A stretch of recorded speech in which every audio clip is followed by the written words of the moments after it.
it's still counted, yeah. But if we had, I'm sure that they wouldn't,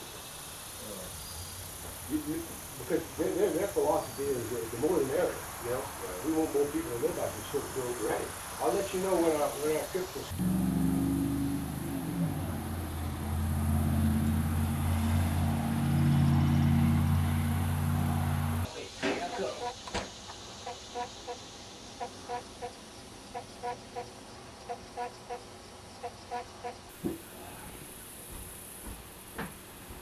How do you do, Mr. Hey, how you Southern? doing? It's great to see you. We thank you so much for taking time to talk to us. My name's John Biggery, and I've been really inspired by your writings and your essays and your teachings and your wetlands advocacy. And the purpose of our film here is to translate and transfer and embolden the studies and the history that you know, since you live here your whole lifetime and you are been involved in the geology and the policy history. We'd like to get in your own words the whole story of your lifetime, these canals, and of the geology and geomorphology of the area. So if we have a seat, we can get started. Right here in your chair. All right. This is South Louisiana, so we got, your daddy's name was Biggery. Yeah. What's his first name? John Biggery. John Biggery. And his daddy's name was Russell Biggery. That rings a bell. Now the Biggeries came to the area, to Montague, from France. They didn't come from with an Acadian migration. So I'm sort of half Cajun, technically. My mom is a Petrie, and they're from the Dagueville area. And so the canals have been of special interest to me because the Petrie family's property was the area they fished and hunted in. They came here to trap and fish and live like the Acadians, all the rest of the Acadians. But their land was cut off from the town by the GIWW. So you know, the first 100 years or so they were here, they crossed the bayou to get to town, and then since 1940 or so, they had to cross the canal and the bayou. And you know, we grew up between Bayou Sally and Bayou Terrebonne. And about in the early 80s, the drainage profile of that basin was clearly ruined, and our neighborhood began to be subject to regular flooding, spring flooding as well as hurricane season flooding. So my own personal history here has stayed with me since I left the area to get an education and start a career and so on. But I've been sort of inspired through the last 2 years because of these devastating hurricanes that really just missed us here, just missed us by that much.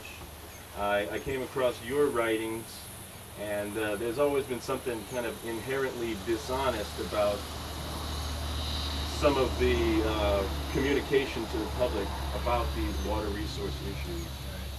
And reading your writings really opened up my understanding.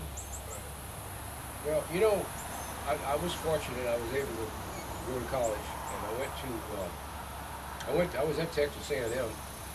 My dad was from Texas, and we moved there. And then when the Korean War got hot, I was still in the National Guard, and so I went into the actually Air National Guard, and just for a couple of years.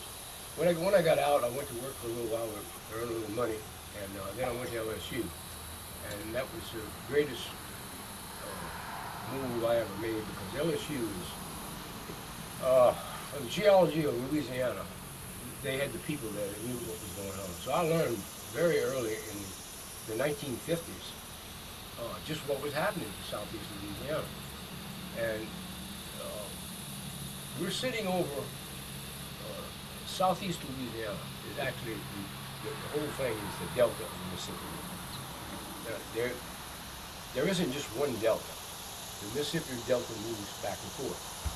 We have remnants of 7 different deltas that we can identify on the surface in southeast Louisiana. Now I say southeast Louisiana, I'm talking about from St. Bernard, Jefferson, Plaquemines, St. Bernard, Jefferson, Lafourche, Terrebonne, and St. Mary.